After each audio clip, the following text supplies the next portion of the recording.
غسل خود بخود فرض ہونے کی وجہ سے روزے پر کوئی فرق نہیں پڑے گا. لیکن اگر میاں بیوی نے پرائیویٹ تعلقات قائم کیے روزے کی حالت میں تو یہ بہت بڑا مسئلہ ہے, یہ آسان نہیں ہے. اس مسئلے کے نتیجے میں کیا ہوگا, آپ کا یہ روزہ بھی ٹوٹ جائے گا, ایک تو یہ روزہ بعد میں رکھنا پڑے گا, اور ساتھ میں جرمانے میں 2 مہینے کے لگاتار روزے رکھنے, اور اس میں معافی نہیں ہے. 2 مہینے لگاتار روزے رکھنے ہوں گے اس کی وجہ سے.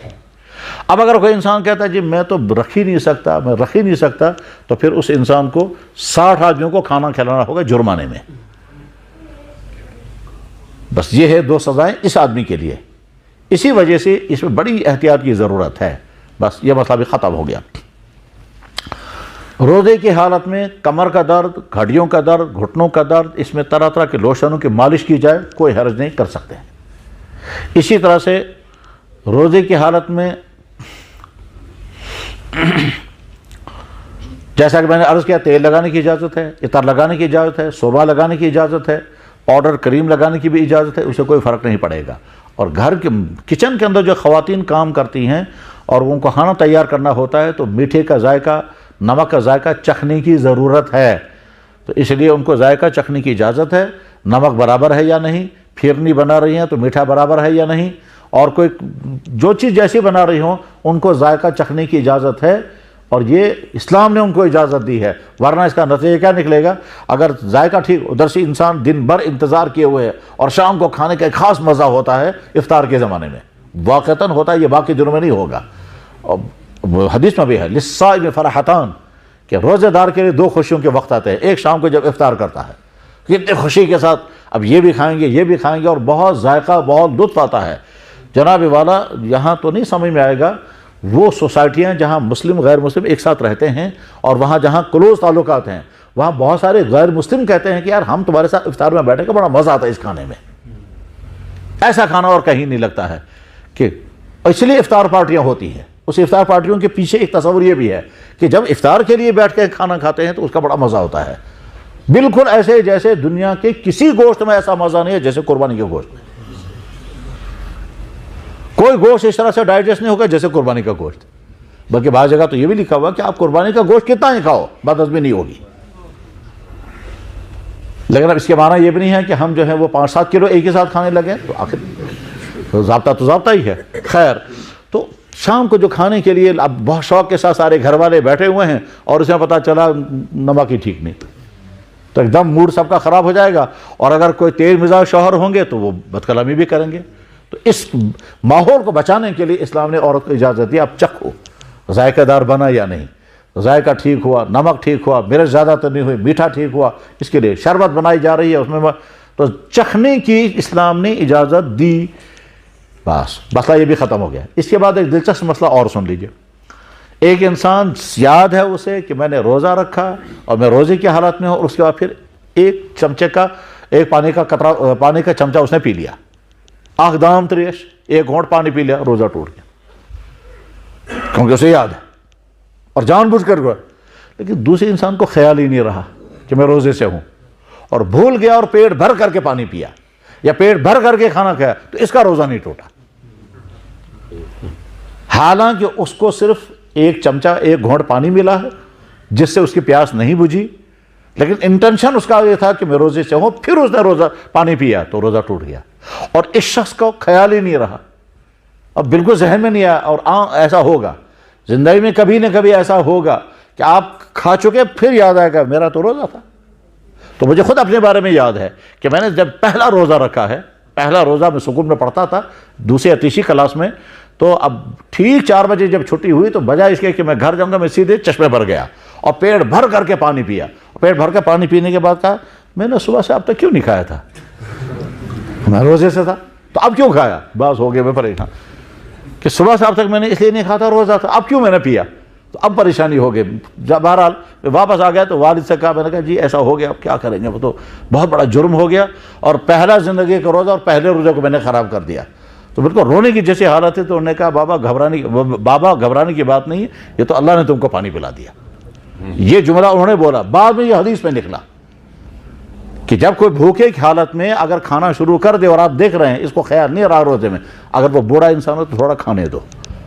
جب 2-4 رکمے کھا چکے کہ پھر بتاؤ کہ روزہ تو نہیں آپ کا, اور اگر جوان انسان ہے تو اس کو شروع میں بتا سکتے ہیں، لیکن بہرحال اسلامی قانون ہے کہ آپ نے بھول کر کے کھایا، چاہے پیٹ بھر کر کے کھایا تو روزہ نہیں ٹوٹا، اور اگر یاد کر کے کھایا تو جان بوجھ کر کھایا تو روزہ ٹوٹ جائے گا۔ اس کے بعد جب جان بوجھ کر کے انسان کھاتا ہے تو اس کی دو حالتیں ہیں، کوئی مجبوری کھانے کی نہیں ہے، کوئی پریشانی کھانے کی نہیں ہے، پھر بھی چلو کھاؤں گا، کوئی پینے کی مجبوری نہیں پھر بھی پیوں گا، تو اس انسان کو وہی سزا ہے، یہ روزہ دوبارہ رکھنا پڑے گا اور ساتھ میں 60 دن کے روزے جرمانے میں رکھنے پڑیں گے، تم نے اپنا روزہ جان بوجھ کر کیوں توڑا۔ اور اگر کوئی انسان ایسی حالت میں پہنچ گیا کہ وہ خطرے میں پہنچ گیا، جان کو خطرہ ہو گیا، تو اسے اسلام اجازت دیتا ہے کہ جان بچانے کے لیے اس کو کھلاؤ کچھ، اس کی جان بچانے کے لیے اس کو کچھ نہ کچھ پلاؤ، تو وہ جان بچانے کا مسئلہ بالکل الگ ہے، اور نارمل حالت میں اپنے روزہ توڑنے کا مسئلہ بالکل الگ ہے۔ جناب رسول اللہ صلی اللہ علیہ وسلم کی خدمت میں ایک صحابی حاضر ہوئے، کہا کہ یا رسول اللہ ہلکت، میں برباد ہو گیا۔ آپ نے فرمایا کیا ہو گیا؟ کہا کہ یا رسول اللہ میں برباد ہو گیا۔ آپ نے پوچھا کیا ہو گیا؟ کہا کہ وقعت علی امراتی، میں قابو نہیں رکھ سکا اور اپنی بیوی سے میں نے پرائیویٹ ملاقات کر لی۔ ٹھیک، تو آپ نے فرمایا علیک صوم شہرین، تیرے ذمہ 2 مہینوں کے روزے لازم ہیں۔ تو اس نے کہا یا رسول اللہ میں تو 1 دن برداشت نہیں کر سکا تو 2 مہینے کہاں کر سکوں گا؟ تو آپ نے فرمایا پھر علیک ست، علیک تمہارے ذمہ 60 مسکین من طعام، 60 آدمیوں کا کھانا کھلانا تمہارے ذمہ لازم ہے۔ اس نے کہا یا رسول اللہ میرے پاس تو کچھ ہے ہی نہیں، میں دوں گا کہاں سے؟ اور یہ کہہ کر وہ بیٹھ گیا۔ اب وہ پہلا کام بھی کرنے کو تیار نہیں اور دوسرا کام کرنے کی اس کے بعد پوزیشن نہیں۔ پہلا کام کے بارے میں سے کہا میں تو 1 دن برداشت نہیں کر سکا تو 60 دن لگاتار کہاں روزہ رہوں، یعنی گویا اس کی حالت یہ ہے کہ شاید وہ دن اور رات میں نہ جانے کتنی مرتبہ اپنی ضرورت پوری کرتے ہوں گے، یہ حالت اس شخص کی ہے۔ اور ایسا ہوتا تھا عربوں کے ہاں، تو ان کے ہاں دن اور رات میں کوئی فرق نہیں، اور جیسے ہم سخت گرمیوں میں بار بار پانی پیتے ہیں اس طرح سے ان کی حالت رہتی ہوگی۔ تو اس نے کہا جناب حضرت میں تو 1 دن برداشت نہیں کر پایا، کنٹرول نہیں کر سکا، تو 60 دن لگاتار کہاں کر پاؤں گا؟ پھر آپ نے فرمایا 60 مسکینوں کو کھانا کھلاؤ، 60 مسکینہ، تو اس نے کہا میرے پاس تو کچھ ہے ہی نہیں۔ اب وہ بیٹھا رہا، اتنے میں کوئی دوسرے صاحب آگے اور انہیں پوری بوری لائی، بوری ہم ترجمہ کر رہے ہیں، وہاں بوری سے بھی زیادہ ایک بہت بڑا ٹوکرا ہوا کرتا تھا، اس کو فرق کہتے تھے، تو فرق بھر کر کے وہ کھجوریں لایا حضور کی خدمت میں، یہ میری طرف سے صدقہ ہے، آپ جہاں چاہیں دے دیجئے۔ تو اللہ کے نبی علیہ السلام فرمایا دیکھو تمہارا انتظام ہو گیا، اب یہ لے جا کر کے تقسیم کرو غریبوں میں۔ تو انہوں نے کہا یا رسول اللہ مجھ سے زیادہ غریب تو ہے ہی نہیں یہاں کوئی۔ اور بڑی عجیب بات ہے کہ جیسے ہم کو ہنسی آ گئی، اسی طرح سے اللہ کے نبی علیہ السلام کو بھی اس وقت تبسم، آپ نے ہنسی آئی اور اندر کے دانت بھی لوگوں نے دیکھ لیا ہنستے ہوئے، بالکل جیسے ہم کو یہ سن کر کے ہنسی آئی جب اس شخص نے کہا حضرت مجھ سے بڑا غریب تو ہے ہی نہیں یہاں کوئی، افکار منی، مجھ سے میں مانتا ہوں میں خود زیادہ غریب کا چیز۔ تو آپ نے کہا چلو تم ہی ہو گیا، یہ بس اس کو کنسیشن مل گئی، روزے بھی معاف ہو گئے، صدقہ دینا تھا وہ بھی نہیں لازم ہوا، اور جو صدقہ کرنا تھا وہ بھی اسی کو دے دیا گیا، یہ اس کے لیے خصوصی کنسیشن دی گئی۔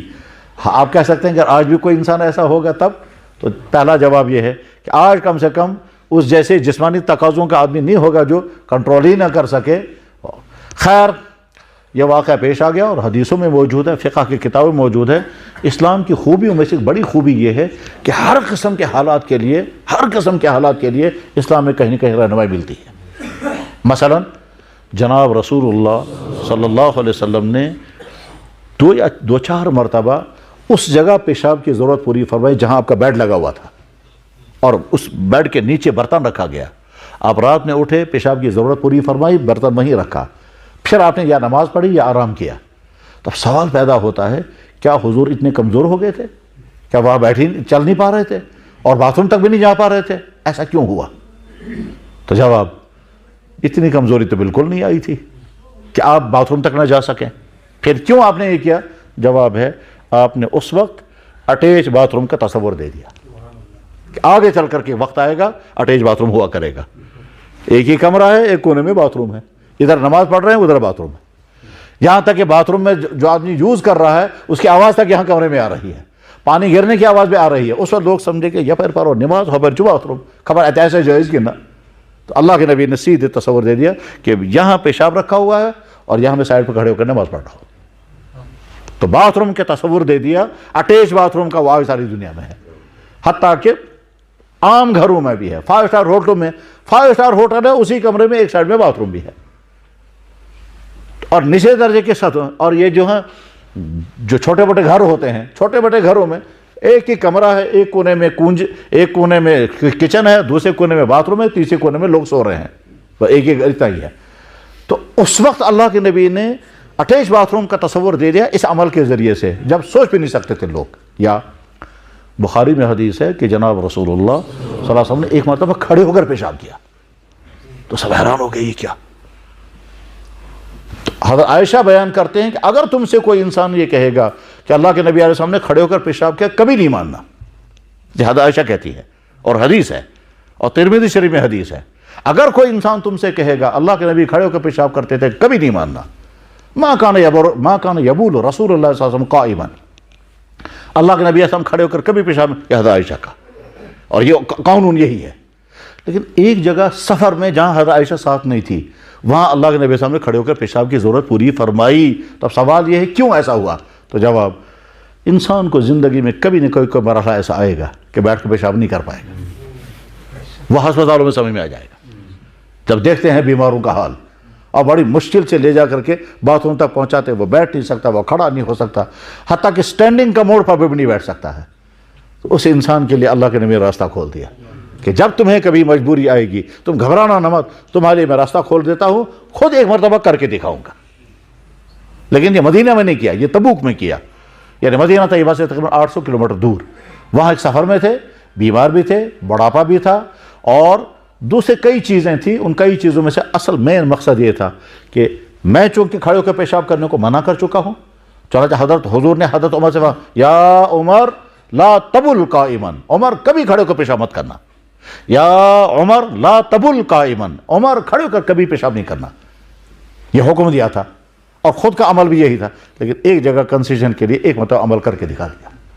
یہی حضور کا کمال ہے کہ وہ ایک طرف سے آرڈر دیتے ہیں، وہ بنتا ہے قانون، اس میں کنسیشن کے لیے کہیں نہ کہیں اجازت دے کر رکھتے ہیں کہ اگر تمہیں مجبوری پڑے گا تو اس کنسیشن پر بھی تم عمل کر سکتے ہو. فرض کیجئے آپ گھر سے نکلے، جس جگہ آپ ہیں وہاں کے ایئرپورٹ بہت اچھے ایئرپورٹ ہے، مگر یورنل دیوار میں لگا ہوا ہے، ٹھیک ہے، اور آپ کو پیشاب کا تقاضا ہے. اب کیا کریں گے آپ؟ ایک حال تو یہ ہے کہ جو اندر جہاں جو ٹوائلٹ ہے وہاں جا کر کے آپ چھوٹے پیشاب کی ضرورت پوری کریں، بیٹھ کر کے کریں، اگر سٹینڈنگ کا موڈ ہوگا تو اس پر کریں، ٹھیک ہے. اور یہ بھی خطرہ ہے کہ سٹینڈنگ کا موڈ میں لگے گا، پتہ ہے یہ پاک ہے یا ناپاک ہے. دوسرے لوگوں کے یہاں پاک ہے ناپاک ہے کوئی تصور ہی نہیں ہے. وہ تو پیشاب بھی اسی طرح کرتے ہیں جس طرح پانی. آپ سمجھ رہے ہیں کہ اگر میں اس پہ بیٹھوں گا تو ناپاک ہو جاؤں گا. تو کیا حل ہے آپ کے پاس؟ کوئی حل نہیں سوائے اس کے کھڑے ہو کے پیشاب کریں. آپ سٹینڈنگ کا موڈ کے بعد اندر جائیں گے، ایئرپورٹ ہے، اکثریت غیروں کی ہے، اور ان کے بارے میں کوئی، ان کے ہاں تو ناپاکی ہے ہی نہیں. وہ تو پیشاب کو کر کے جھٹکے دے کر کے بند کر دیں گے اور نکلیں گے. اور کبھی کبھی وہ ہاتھ دھوئے گا، کبھی نہیں دھوئے گا. بلکہ یہ بھی سمجھیے استنجا کرنے کا تصور سے بھی اسلام میں ہے اور کسی قوم کے پاس نہیں. مجھے اتفاق سے یاد آ گیا، ہمارے بڑے علماء میں سے اس وقت جو موجود ہیں انہوں نے واقعہ لکھا ہے. کہنے لگے ایک خاتون برطانیہ میں مسلمان کس بات پر ہوئی؟ یہ ایک لیڈی ہے، اس کے بعد بہت بڑی بلڈنگ ہے، اس بلڈنگ میں کمرے ہیں، وہ کمرے کرائے پر دیتی ہے. یہ آکسفورڈ میں ہے. آکسفورڈ کے اسٹوڈنٹ جو ہے اسے کمرے کرائے پر لیتے تھے، کمرے کرائے پر لیتے تھے. ہر کمرے کے ساتھ اٹیچ باتھ روم ہے، اور یہ میڈم جو ہے یہ لوگوں کرائے پر دیتی ہے، یہ اس کا روزگار ہے، ٹھیک.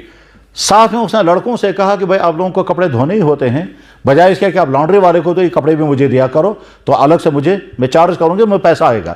تو اس میں ایک مسلمان لڑکا جب اس عورت کو کپڑے دیتا تھا وہ بھی کپڑے، تو کافی دنوں کے بعد ایک مرتبہ اس عورت نے کہا کہ آپ یہ کپڑے دھو کر مجھے دیتے ہو؟ اس نے کہا نہیں، دھو کر کیوں دوں گا میں آپ کو؟ کہنے لگا دوسرے تمام لوگوں کے کپڑوں میں بدبو آتی ہے اور تمہارے کپڑوں میں بدبو نہیں آتی ہے، ایسا کیوں ہے؟ اس نے کہا وہ تمام لوگ جو ہیں وہ استنجا نہیں کرتے ہیں، وہ تو زیادہ زیادہ بڑی ضرورت پوری کریں گے، پھر ٹشو استعمال کریں گے، ٹشو پھینک دیں گے اور کپڑے باندھ دیں گے، ہاتھ دھوئیں گے. ان کا سسٹم یہ ہے. اور مسلمان کے ہاں استنجا ہے، اس لیے میرے کپڑوں میں یعنی میرے کچھے میں یا میرے دراز میں آپ کو بدبو نہیں آتی ہے کیونکہ ہم استنجا کرتے ہیں. اور دوسروں کے ہاں استنجا نہیں ہے، لہٰذا وہ کپڑے ایسے ہی باندھیں گے. بس ٹشو استعمال کر لیا, ٹشو سے جتنی صفائی ہو گئی, ٹشو پھینک دیا ڈسٹ بین میں, اس کے بعد کپڑے بند کر کے ہاتھ دھوئے اور آگے باہر. یہ ہے سسٹم باقی قوموں کا, اور ہمارا تصور یہ ہے استنجا کرنا لازم. اسی پر وہ حیران ہو گئی کہ اچھا تمہارے یہاں یہ ہے, یہ کیوں ہے؟ یہ انہوں نے کہا ہمارے مذہب میں ہے. بس یہاں سے وہ مذہب کی طرف مائل ہوئی. ادھر سے وہ پریشان تھی کیونکہ اس کا ہسبینڈ چھوڑ کے چلا گیا تھا. اس کے بعد وہ عورت مسلمان ہو گئی. کہاں؟ آکسفورڈ میں ہوا. واقعہ کتاب میں لکھا ہوا, میں نے خود پڑھا. تو کس پر؟ استنجا پر وہ مسلمان ہو گئے. جناب ناخن کاٹنا عبادت, بال کاٹنا عبادت, پرائیویٹ بال صاف کرنا عبادت, ٹھیک ہے, ہینڈ واشنگ عبادت, یہ تو اسلام میں ہے. تو جناب رسول اللہ صلی اللہ علیہ وسلم ہر طرح کی صورتحال کے لیے اجازتیں دے رکھی ہیں. اسی طرح سے روزوں کے بارے میں جب کوئی مشکل صورتحال میں ہو تو اس میں کنسیشنیں دی جاتی ہیں کہ آپ اس حالت میں, چنانچہ آخری وہ آدمی جو روزہ رکھ ہی نہیں سکتا اور آئندہ بھی امید نہیں وہ روزہ رکھ پائے گا, تو اس کو اسلام اجازت دیتا ہے کہ آپ روزہ چھوڑ دیں اور ایک روزے کے بدلے میں ایک صدقہ فطر ادا کریں. آج اگر صدقہ فطر مثلا 100 روپیہ ہے فرض کیجئے, تو پورے مہینے کا 30 دنوں کا صدقہ فطر 100 روپے کے حساب, آپ دیکھ لیجیے کتنا بنے گا, 3000 روپے. ٹھیک, جبکہ اسی شہر میں ہمارے وہ جاننے والے بھائی بھی ہیں, انہوں نے کہا ہائیسٹ صدقہ فطر جتنا بن سکتا ہو وہ مجھے بتائیں اور میں اپنی باپ یا اپنی ماں کی طرف سے وہ سارا ادا کروں گا. چنانچہ پچھلے سالوں میں ہم نے ایک دفعہ ان کو حساب کر کے بتایا تو انہوں نے 70 یا 80 ہزار روپیہ پورے مہینے کا روزے کا فدیہ اپنی والدہ کی طرف سے ادا کیا, کیونکہ ان کا والدہ روزہ نہیں رکھ سکتی ہے. ہائیسٹ یہ ہے. اور کم سے کم وہ ہے جو یہاں عام طور پر جب فیصلہ ہوتا ہے صدقہ فطر سے وہ یوتھ وہ 60 روپے ہوتا ہے, وہ کم سے کم ہوتا ہے. زیادہ جو ہیں وہ کشمش کا بہاؤ لگائیں گے تو زیادہ صدقہ فطر کافی بن سکتا ہے. وہ کبھی 900 روپے بنتا ہے, کبھی 1200 روپے بنتا ہے, اور پورے مہینے کا صدقہ فطر کتنا ہوگا تو 60-70 ہزار روپے. اس نے کہا میں جب دوں گا اپنی والدہ کی طرف سے تو ہائیسٹ رقم کے اعتبار سے دوں گا, اچھے سے اچھا دوں گا. تو غرض یہ کہ جو انسان روزہ رکھ ہی نہیں سکتا بڑھاپے کی وجہ سے یا کسی بیماری کی وجہ سے, اور آئندہ بھی اب چانس نہیں کہ وہ صحت مند ہوگا اور روزہ رکھ پائے گا, اس انسان کو اسلام نے اجازت دی ہے کہ آپ روزہ چھوڑ دیں. اور آخری بات یہ ہے جن کو روزہ چھوڑنے کی اجازت ہے اس میں مستورات, مینسز کی حالت میں, پریگننٹ عورت, دودھ پلانے والی خاتون, ان کو روزہ چھوڑنے کی اجازت ہے. اسی طرح سے گھر کے اندر کوئی بیمار ہو روزہ چھوڑنے کی اجازت. روزہ چھوڑنے کی اجازت ہے, کھانے کی اجازت ہے, لیکن رمضان کی توہین کرنے کی اجازت نہیں ہے. توہین کرنے مطلب کھلا باہر نکل کر کھائے گا. کیسا ایسے کنسیشن, تو کنسیشن الگ چیز ہے, آپ اس کا فائدہ اٹھائیں, لیکن کھلا آپ نہیں کھائیں گے, وہ توہین رمضان ہے. توہین رمضان کا کیس الگ ہے اور آپ کو کنسیشن دینے کا کیس الگ ہے. کنسیشن کے معنی کہ آپ چھپ کر کے ضرور کریں. چنانچہ جب اسلامی مزاج پورا تھا تو گھر کی خواتین ان دنوں میں جن دنوں میں عورتوں کو نمازیں معاف ہوتی ہے, روزہ نہیں رکھنا ہوتا ہے, ان دنوں بھی بچوں کے سامنے نہیں کھاتی تھی. وہ کہتے بچہ دیکھے گا کہ رمضان ہے, امی کیوں کھا رہی ہے آج. بچے کے ذہن میں تصور رہنا چاہیے کہ دن میں تو بالکل ہم نہیں کھائیں گے, بلکہ بچے جو سکول جاتے ہیں ان کو کہنا بیٹا ہمارا رمضان ہے, ہمارا روزہ ہے, آپ بھی روزے سے ہو. ٹھیک ہے جی, میں روزے سے ہوں. اب 10-11 بجے اس کو بھول لگے گی, کہہ لگے دیکھو آپ چھوٹے ہو نا, آپ کا روزہ 10-12-11 بجے تک, اب آپ افطار کرو. تو اس کو کنسیشن آ گیا روزہ رکھنے کا. کچھ دن بعد وہ کہے گا میں جاؤں گا سکول جہاں آج آپ کا روزہ ہے, آپ سکول میں باکس لے کر نہیں جائیں گے, آج وہ چپس اور کرکرے لے کر نہیں جائیں گے, آج آپ کا روزہ ہے. اب جب روزہ ہے تو جب واپس آئیں گے اس وقت دیکھیں گے. اگر آپ کو بہت زیادہ بھوک لگی ہے تو آپ کو آپ کے اللہ نے کنسیشن دی ہے نا کہ آپ دوپہر کو افطار کرو. تو تصور بٹھانا ہے روزے کا. اس کے مقابلے میں کبھی ہمارا بچہ کہتا ہے ہمارا روز در گائے ہے, نانا تو کیسا کمزور, تجھے یہ ہوگا تجھے ہو, وہ کہتا ہے میں رکھنا چاہتا ہوں. نہیں آپ کو فکر ہے بچہ کمزور ہوگا, بہت اچھا. وہ کہتا ہے روزہ رکھیں, کہا ضرور رکھو. اب رکھا نا روزہ, 2-4 گھنٹے بعد اس کو بھوک لگے گی, وہ کہ ہے میرا بس, تمہارا بہت اچھا. اب دیکھو اللہ نے تم کو کنسیشن دی ہے, تمہارا روزہ چھوٹا ہے, تم چھوٹے ہو, تمہارا روزہ چھوٹا, چلو کھاؤ, آج تمہارا روزہ ہو گیا. تو اس کو تصور میں نے روزہ رکھا. آپ دیکھیں اس میں اتنا کیا فرق آئے گا. انسان صرف جسم والا انسان نہیں, انسان دماغ سے بھی انسان ہے. بہرحال یہ چند منتشر مسائل, آگے انشاءاللہ پھر کسی مجلس میں اور مسائل بیان کیے جائیں گے. اللہ تعالیٰ شان ہو رمضان کو ہماری برکتوں کا اور رحمتوں کا ذریعہ بنائے, اور جو کمیاں کوتاہیوں وطاعتوں فرمائے. ایک آج کل جو آ رہا ہے کہ بہت سارے بیان آ رہے ہیں کہ جب فجر کی اذان ہوتی ہے کسی کی آنکھ دیر سے کھلتی ہے تو کیا اس ٹائم وہ سحری کھا سکتے ہیں, یا کچھ لوگ نا سحری کھانے کے بعد بولتے نہیں ہم اذان تک یا اذان ہونے تک کھا سکتے ہیں. بس ٹھیک ہے. پہلی بات یہ ہے کہ روزہ سٹارٹ کب سے ہوتا ہے؟ جب اس کی ٹائمنگ ہے. روزہ سٹارٹ کب سے ہوگا اس کی ایک ٹائمنگ ہے. ٹائمنگ کیا ہوگی؟ مثلا ہم مان کر کے چلیں 5:20. تو 5:20 سے پہلے آپ کھا سکتے ہیں. 5:20 ہو گئے، ٹائم ختم ہو گیا. روزے کی سحری کی بھی ٹائمنگ ہے، افطار کی بھی ٹائمنگ ہے. فلاں ٹائم تک آپ کر سکتے ہیں، اس کے بعد نہیں. فلاں ٹائم تک یہ کر سکتے ہیں، اس کے بعد نہیں. وہ ٹائمنگ کیا ہے؟ کٹوا ٹائمنگ ہے صبح صادق اور غروب آفتاب. اب صبح صادق اور غروب آفتاب ہم کو کیسے پتا چلے گا؟ تو چونکہ ہمارے سامنے صبح صادق نہیں ہے، ہم ایسی لوکیشن میں ہیں کہ ہم اپنی آنکھوں سے صبح صادق کو نہیں دیکھ سکتے ہیں. تو آج کے زمانے کی جو فیسلٹیز ہیں وہ ہیں جغرافیہ کی، اسٹرونومی کی فیسلٹیز ہیں، جن کے ذریعے سے ہمیں پتہ چلتا ہے کہ صبح صادق کتنے بجے ہوگا، اور کیلنڈر یہ دکھاتے ہیں. اب کیلنڈر نے دکھایا آپ کی سحری کا ٹائم، سحری کھانے کا ٹائم کا اینڈ 5:20 پر ہے. تو 5:20 سے پہلے آپ کو کھانا ہوگا. اذان ہو یا نہ ہو، اذان سے کوئی میٹر نہیں. اصل میں ٹائم یہ ہے، آپ ٹائم سے پہلے ختم کر دیں گے، ٹائم کے بعد آپ نہیں کھائیں گے. کیونکہ اگر آپ ٹائم کے بعد کھا رہے ہیں تو صبح صادق کے بعد کھا رہے ہیں، اور صبح صادق کے بعد جو ہی کھائیں گے تو آپ کا روزہ ہوگا ہی نہیں. پھر اسی طرح سے افطار کا جو ٹائم، افطار کے ٹائم ہونے کے بعد آپ افطار کریں گے، اس سے پہلے اگر آپ نے کر لیا تو آپ نے کوئی دن میں کھانا کھا لیا تو آپ کا روزہ ٹوٹ جائے گا. کتابوں میں پورا چپٹر لگا ہوا ہوتا ہے کہ سحری میں دیر تک کھاتے رہے، افطاری میں وقت سے پہلے افطار کر گئے تو کیا ہوگا. سحری میں دیر تک کھاتے گئے، افطاری میں وقت سے پہلے افطار کر لیا تو کیا ہوگا. تو جب آتا ہے روزہ آپ کا نہیں ہوا، آپ کو دوبارہ یہ روزہ رکھنا پڑے گا، کیونکہ آپ ٹائمنگ آپ کی صحیح نہیں تھی.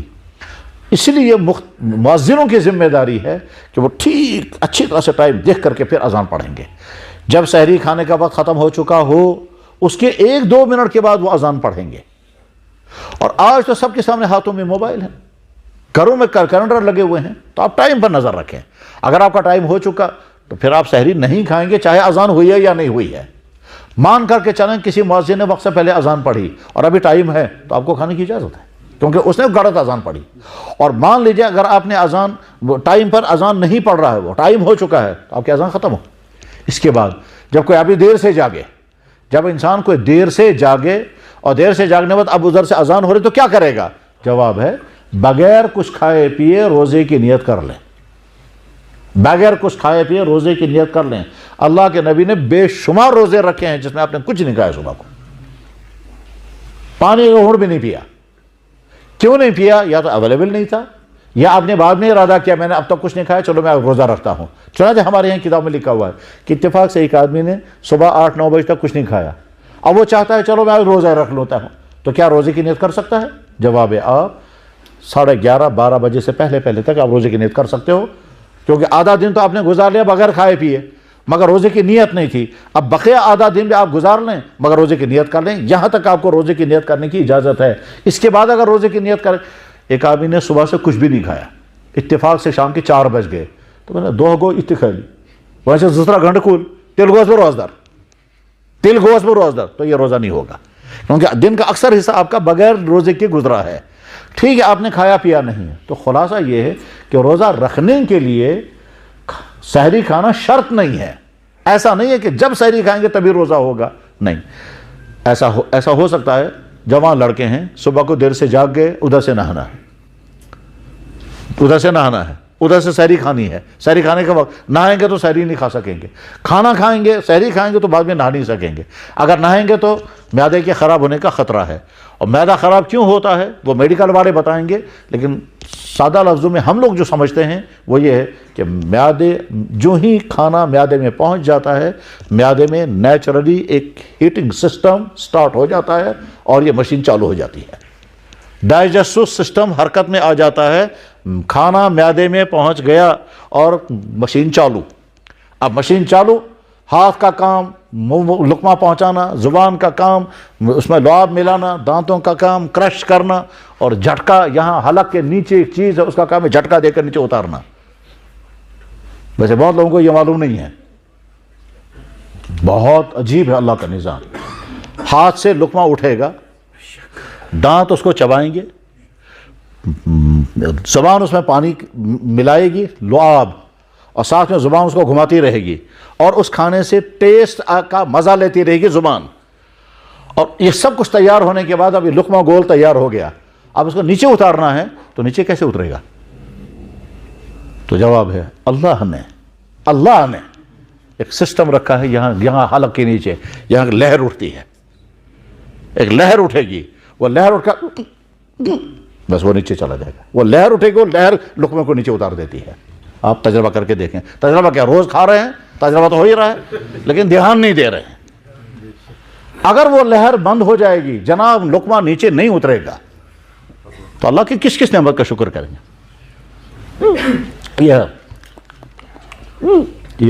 یہ جو ہے نا, چاہے آواز آئے یا نہ, یہ نیچے سے اوپر آئے گا پھر نیچے چلا جائے گا.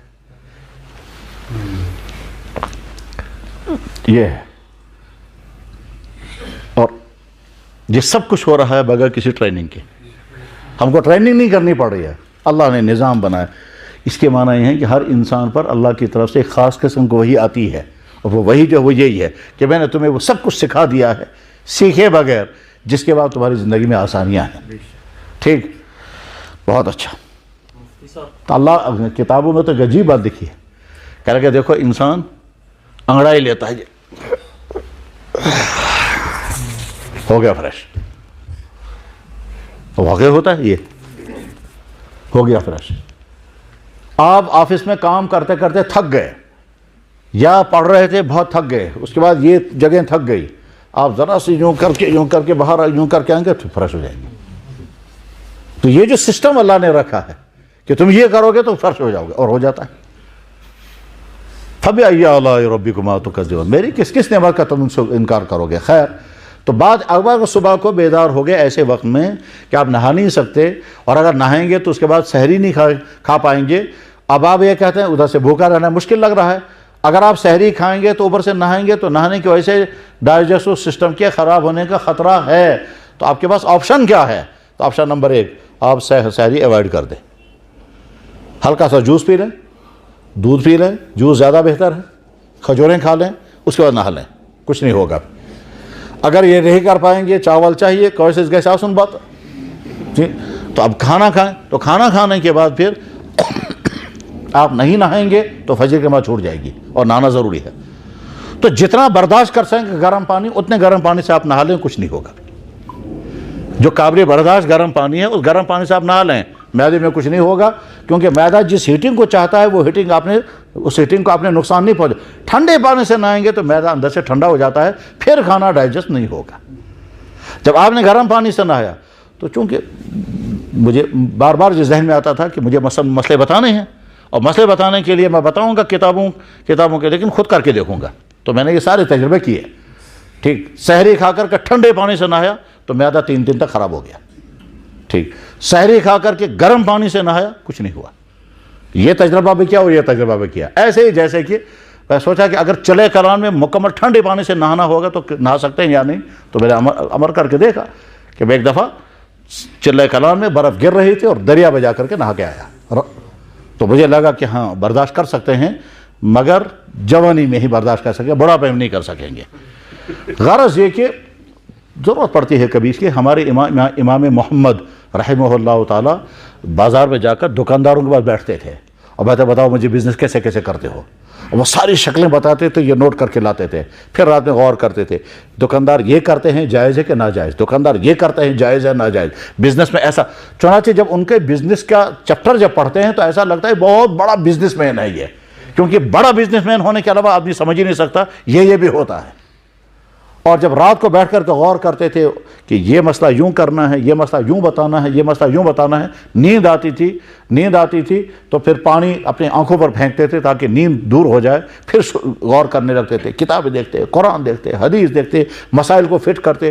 جائز نے تو ایک دفعہ ان کے شاگردوں نے کہا کہ حضرت آپ اتنی پریشانی برداشت کرتے ہیں, تھوڑا سا آرام کر لیں.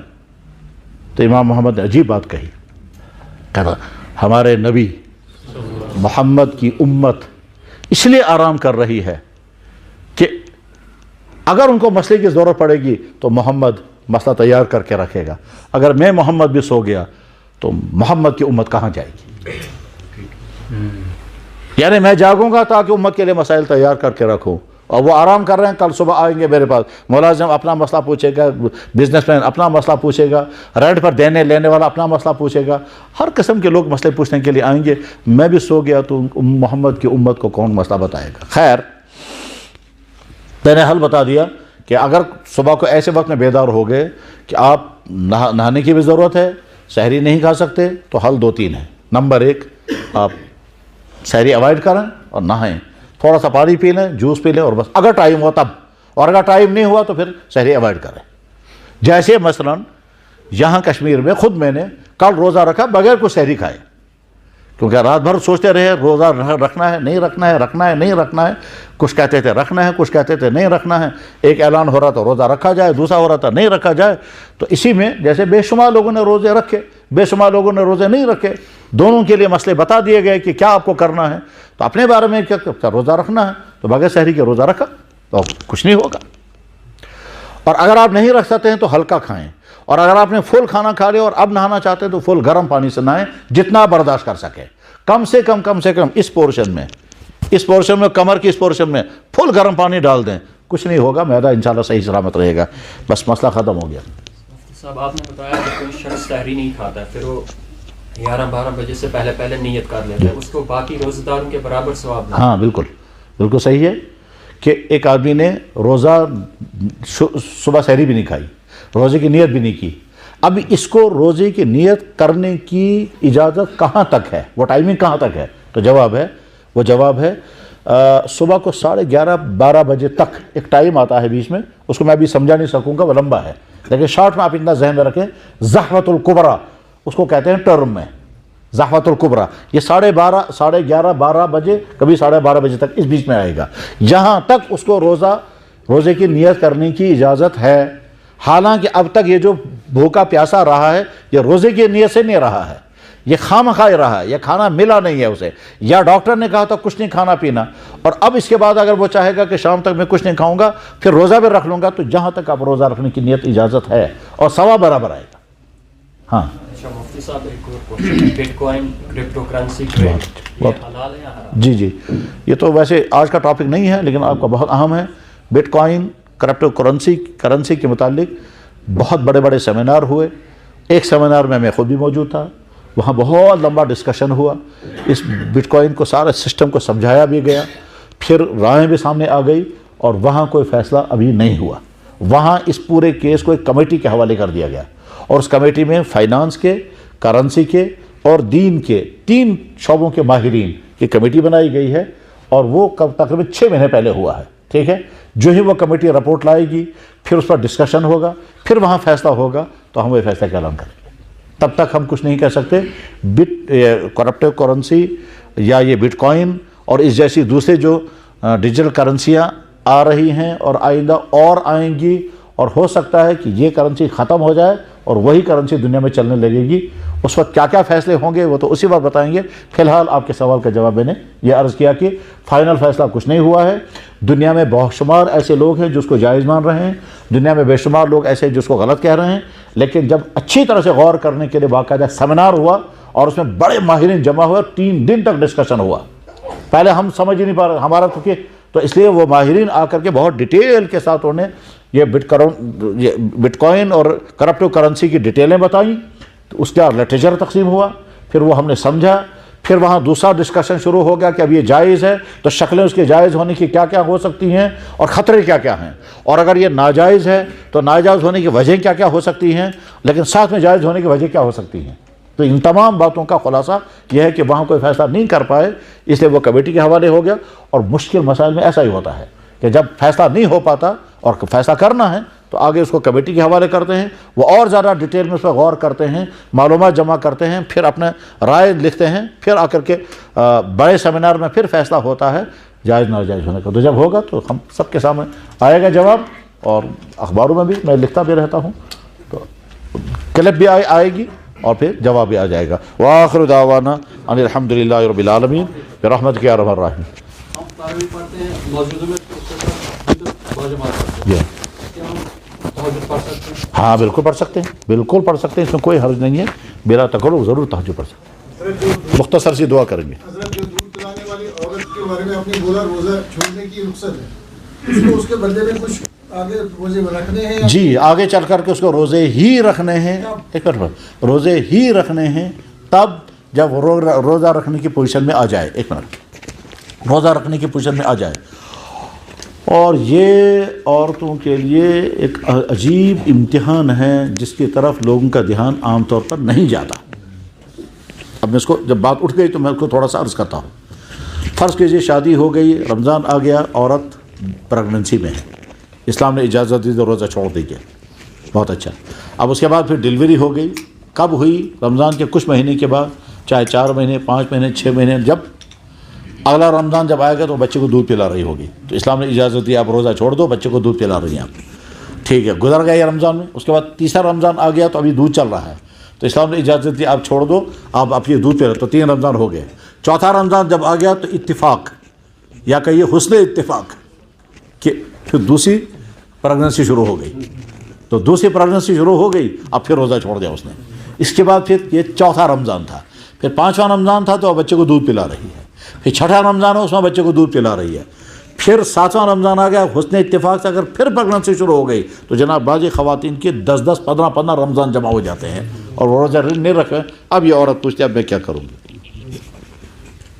تو جواب، اگر آپ روزہ رکھ پائیں گی تو رکھیں. وہ کہتے ہیں میں کیسے رکھوں گی؟ تو ہم اس کو جواب بتاتے ہیں کہ آپ گیپنگ کے ساتھ روزہ رکھنا شروع کر دو. گیپنگ کے ساتھ وہ یہ مثلا ہر 2-3 دن کے بعد ایک روزہ، ہر 2-3 دن کے بعد ایک روزہ، ہفتے میں کم سے کم ایک روزہ. اور اس میں ہم شوہروں سے کہتے ہیں آپ بھی مدد کرو. آپ بھی مدد کرو کا مطلب ایک ساتھ اٹھو، ایک ساتھ سحری کھاؤ. تو جب اس کو کمپنی ملے گی، ٹھیک، تو اس کو آسانی لگے گی. یہ انسان کی فطرت ہے کہ ایک کام جب 2 آدمی مل کر کے کرتے ہیں، ٹھیک ہے، تو آسانی کے ساتھ ہو جاتا ہے. آپ اکیلے چل رہے ہیں پیدل، ٹھیک، تو مشکل ہوگا. جب آپ کا بہت اچھا دوست آپ کے ساتھ ہوگا تو آپ کو اتنا مشکل نہیں لگے گا. ہوتا ہے یہی. ایک لڑکا رات کو بیٹھ کر اکیلے پڑھ رہا ہے، ٹھیک، تنگ آ سکتا ہے، لیکن 2-3 دوست مل کر کے رات کو جب پڑھتے ہیں تو تنگ نہیں آتے. انسان ہے یہ، اکیلا نہیں. تو خیر اس طرح سے وہ عورت اتنے سارے رمضانوں کے روزے، یہ مان لیجیے اگر 10 رمضان جمع ہو گئے تو 10 مہینے ہو گئے. اور 10 مہینے اب آپ تقسیم کریں گے، ہر ہفتہ ایک دن، ہر ہفتہ ایک دن، تو کتنے روزے ہو جائیں گے. اور اس طرح سے روزہ اگر رکھنے میں وہ کامیاب ہو گئے تو بہت اچھا ہے. مزید ایک انعام یہ ہے کہ اگلی عمر میں 40-50 سال کے بعد ڈائٹنگ انسان کی صحت کے لیے بہت مفید ہوتی ہے. اب جب یہ روزے رکھے گی تو اس کو ڈائٹنگ کی ضرورت پوری ہوتی رہے گی. مثلا آج بہت ساری عورتوں کو فیٹ، وزن بڑھ گیا. اس وزن بڑھنے کی ایک وجہ یہی ہے کہ کام کم ہے، گھر میں بیٹھنا ہے، کھانے پینے کے تمام فیسلٹیز ہیں، تو ویٹ بڑھ رہا ہے. اب ویٹ بڑھ رہا ہے، ڈاکٹر کہتے ہیں وزن بڑھ گیا کم کرو، وزن بڑھ گیا کم کرو، ٹھیک ہے، تو روزہ اس کے لیے ایک بہترین ذریعہ ہے. اس طرح سے گویا ان خواتین کا مسئلہ سمجھا جاتا ہے، لیکن واقعہ یہ ہے کہ اکثر گھروں میں اس میں بڑی کوتاہی ہے. اللہ تعالیٰ اس کوتاہی کو دور فرمائے. وآخر دعوانا